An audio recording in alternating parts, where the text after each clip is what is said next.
Good morning, IACP. It is great to be back with you, back with friends. It's also great to be back in the amazing city of Chicago, where I spent 3 years in the early 1980s going to law school on the South Side. I've been doing a lot of reminiscing as I've been here this week. I tried to study when I was in law school, but I also played a fair amount of basketball, maybe too much basketball as I look back through the lens of time. But when I would need a break from my studies, I would go play hoops. And the South Side of Chicago was my community in those days. And so I would play basketball wherever they would have me. And I was reminiscing this week that in 1983, I became the first white player in the Ogden Park Basketball League at 65th and Racine. My teammates joked that I had integrated the league, which I guess is true, but they weren't focused so much on integration as they were on winning, and they knew that you cannot teach height. I remember hearing them say he doesn't really jump well, but he sure is tall. And that's why they wanted me. And the next season, I brought the second white player ever, and with a group of people, not us, with a group of people who played the game beautifully, we actually won a championship. My teammates taught me a lot about basketball. They also taught me a lot about life, and to see life through different eyes and different experiences. We had different histories and different perspectives, and we learned from each other, and not just about basketball. In 1985, when I was getting ready to leave Chicago to go work for the government in New York, there were ominous changes in this city and around the country, because it was then that crack cocaine was starting to spread like a cancer all across America. It was the beginning of a period in America when American cities and minority neighborhoods in particular were experiencing historic and horrific levels of violent crime. It was a time when I was lucky enough to have an opportunity to choose a career in the government, trying to do something useful for my country and my fellow citizens, a choice I'm very glad that I made, and I'm very glad that you have made. Now I stand in this great city as an old guy, hoping to share some thoughts about new challenges that I see and that you see in law enforcement and in our communities. And the challenges are complicated, layered, and painful, to be honest. I imagine two lines. There's the line of law enforcement, and there's the line of communities we serve, especially communities of color in the hardest hit neighborhoods in this great country of ours. And I actually feel those two lines arcing apart. Each incident that involves perceived or actual misconduct by police that's captured on video and spreads around the world bends this line this way. Each incident that involves an attack on a member of law enforcement bends our line that way. I have seen those lines arcing apart in a lot of different ways. I actually see an example and a demonstration of that arcing through hashtags, right? Through the hashtag Black Lives Matter and the hashtag Police Lives Matter. Of course, each of those hashtags and what they represent adds in a voice to an important conversation. But each time somebody interprets hashtag Black Lives Matter as anti-law enforcement, one line moves away. And each time that someone interprets hashtag Police Lives Matter as anti-black, the other line moves away. I actually feel the lines continuing to arc away and maybe accelerating, incident by incident, video by video, hashtag by hashtag. And that's a terrible place for us to be.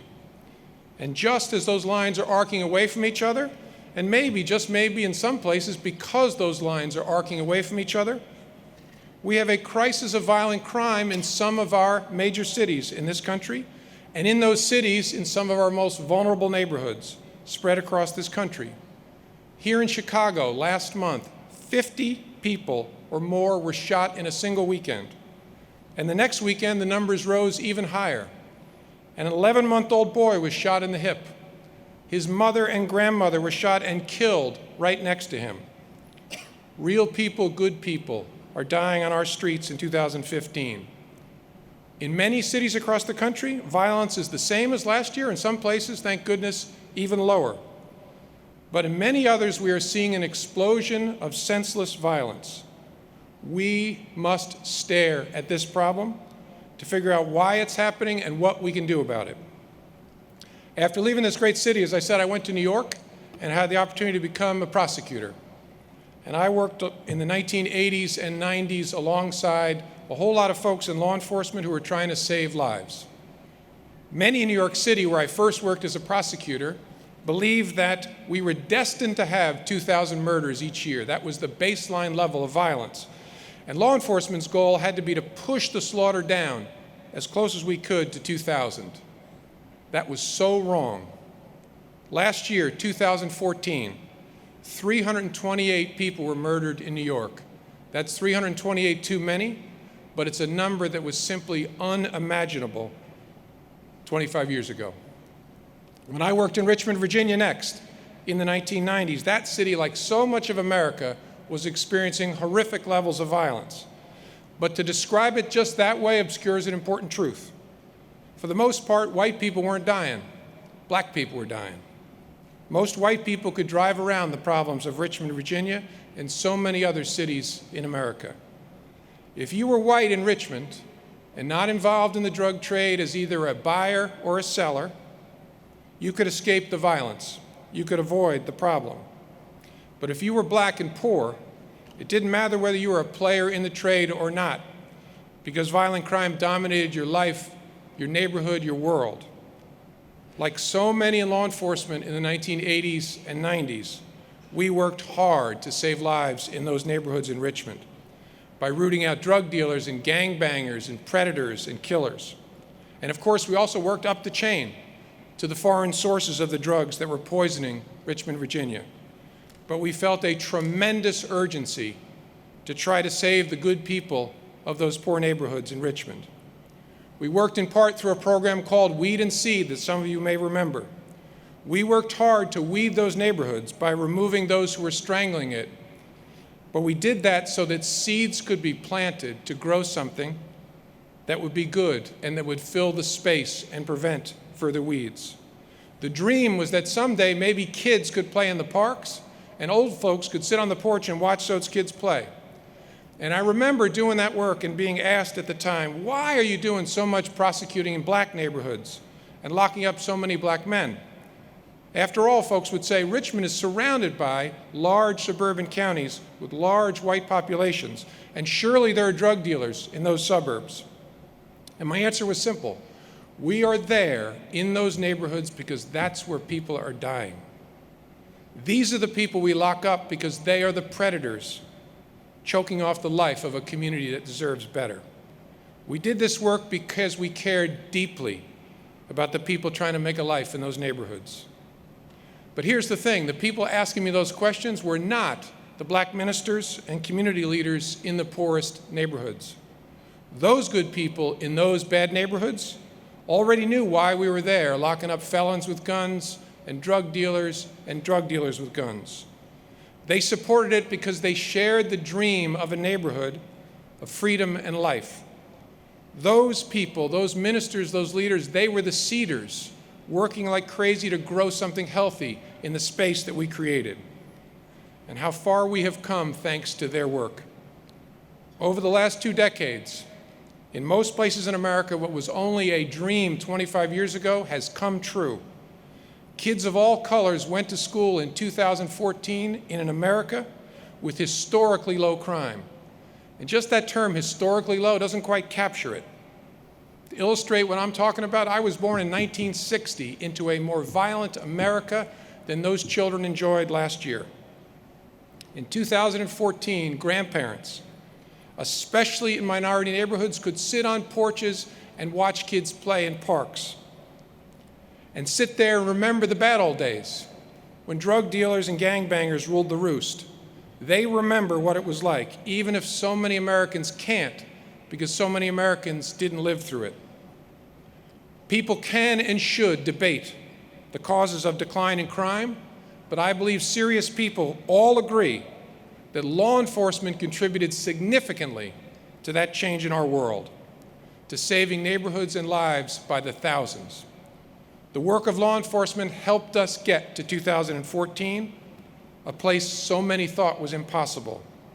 And yes, we had to do a whole lot of arresting to get from 1990 to 2014, and every arrest and prosecution is in some ways a failure on all kinds of levels. And there are many reasons for those failures, stretching back many, many years. In fact, I believe in some cases centuries. But the pulling of those weeds, as painful as it was, allowed churches, schools, community groups, and parents to plant seeds that grew into something remarkable. Neighborhoods free and alive in a way they were not 25 years ago. We cannot lose sight of that. A problem we face today is that nobody speaks for people who were not victims because they don't exist. There are millions of people of all colors who in 2014 enjoyed their lives and their neighborhoods in a way that was impossible in 1990. People who aren't trapped in their homes putting kids to sleep in bathtubs to keep them safe from stray bullets. So they are not here to participate in some of our most important conversations. They are out living. Somehow we have to imagine those voices as we talk about how to improve ourselves and to be more just in this country. There is no doubt that there are ways we can make our criminal justice system better, more effective, and more just. For example, reasonable people can disagree about whether some sentences were too long, but I think we now have the space and time to do hard thinking about what the right length should be. There is really good work being done on a bipartisan basis at the federal level to make sure that the adjustments we make will keep us both strong and fair. I think that makes good sense, and I think that serves public safety. We also have the chance to get better at equipping those who are going to come out of prison to live productive lives. And again, on a bipartisan basis, there's really good work being done here to make us better at helping people transition to society. And there is no doubt that unaddressed drug addiction was the root problem of a whole lot of people who are locked up for property crimes and other nonviolent offenses. And again, there's great work being done by people from all points of the spectrum to get us better at getting help to people who need it. And of course, we must hear the voices of those who have been incarcerated and their families as we work to punish effectively, to reintegrate effectively, to deal with addiction and demand for drugs, which is something I believe we have neglected for generations. Yes, it is true that young men of color have long been dramatically overrepresented among both homicide victims and killers.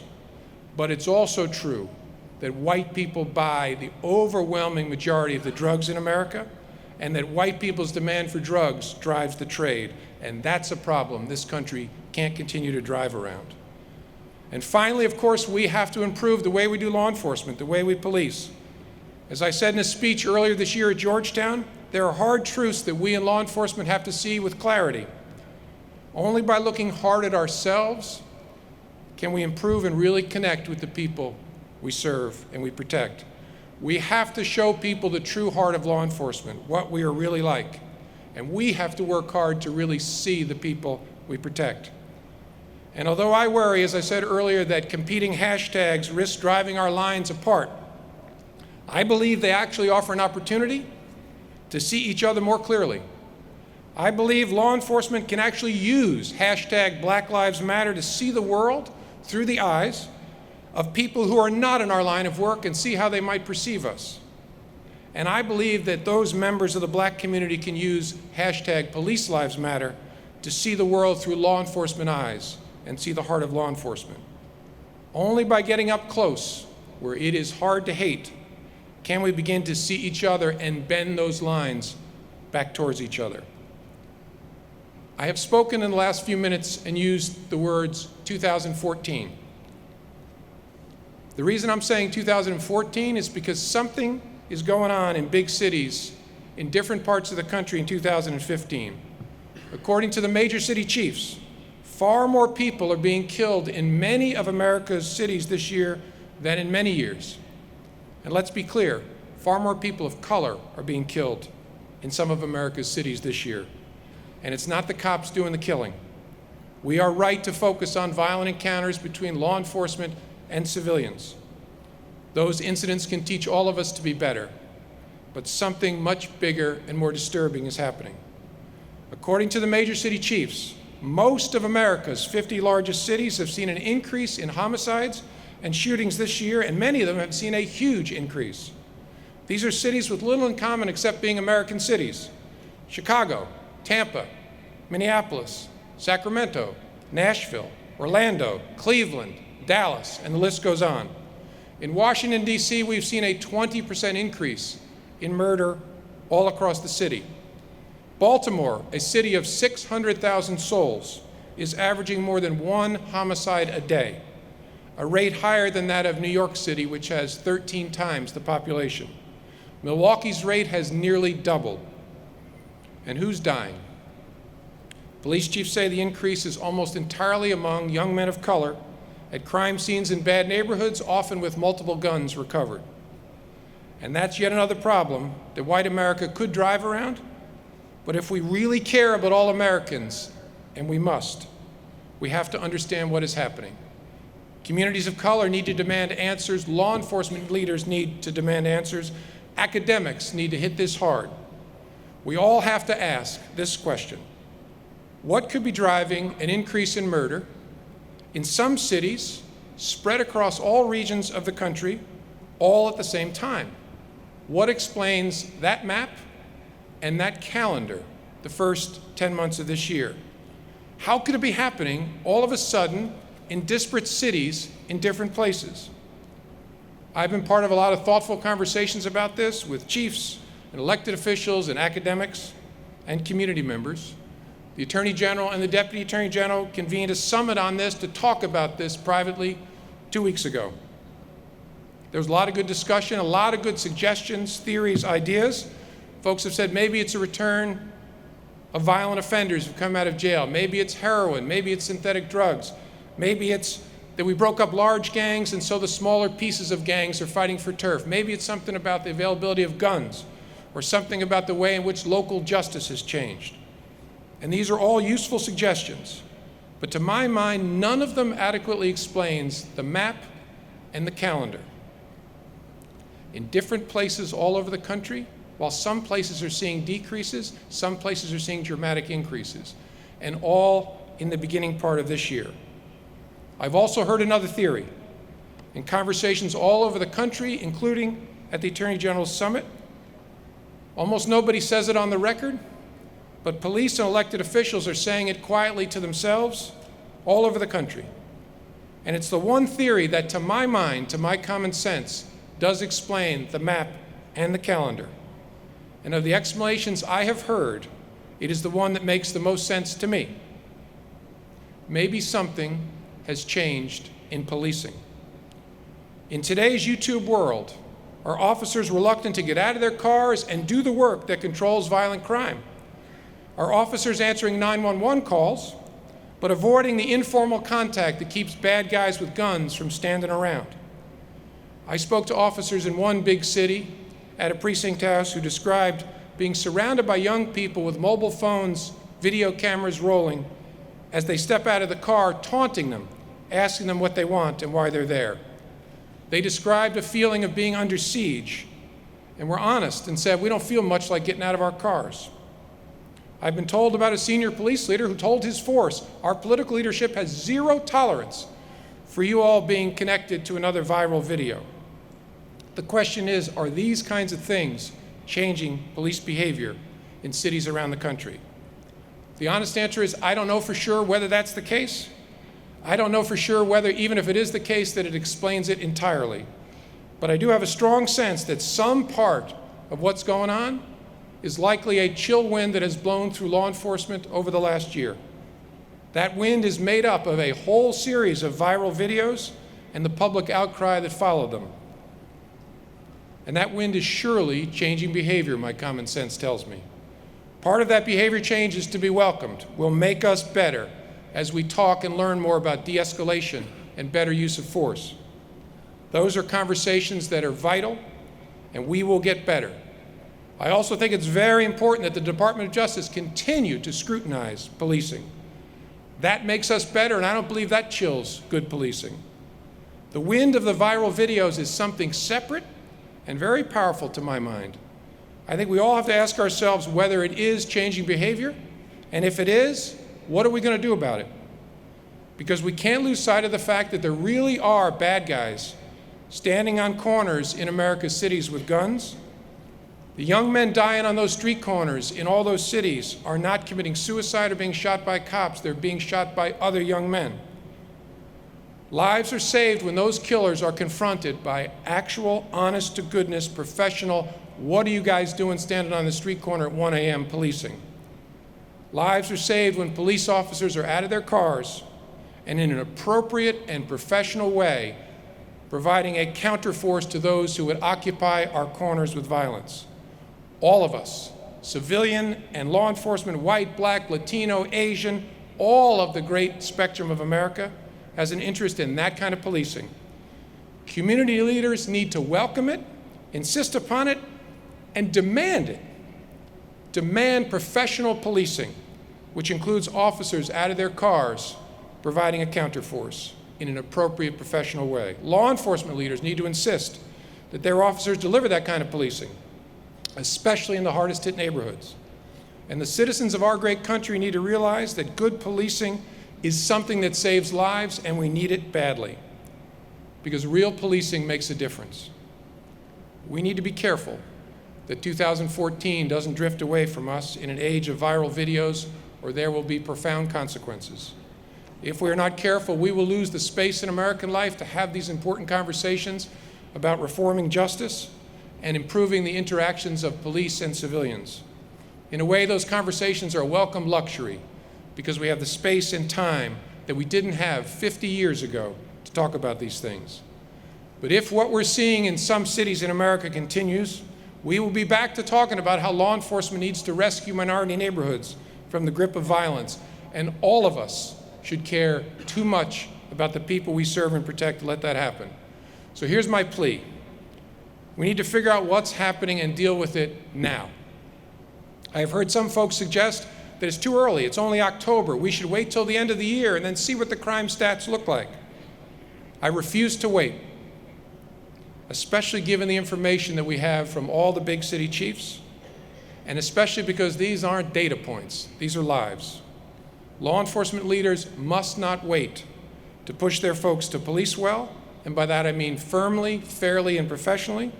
And as important, community leaders must not wait to demand, assist those officers in policing well, and to insist that those officers get the space, time, and respect to do it effectively and professionally. Now, I know there's no doubt that the response to violent crime has to be a local one. It will be by sheer numbers. But we feds are asking ourselves these days, urged by you, how can we do more to help you?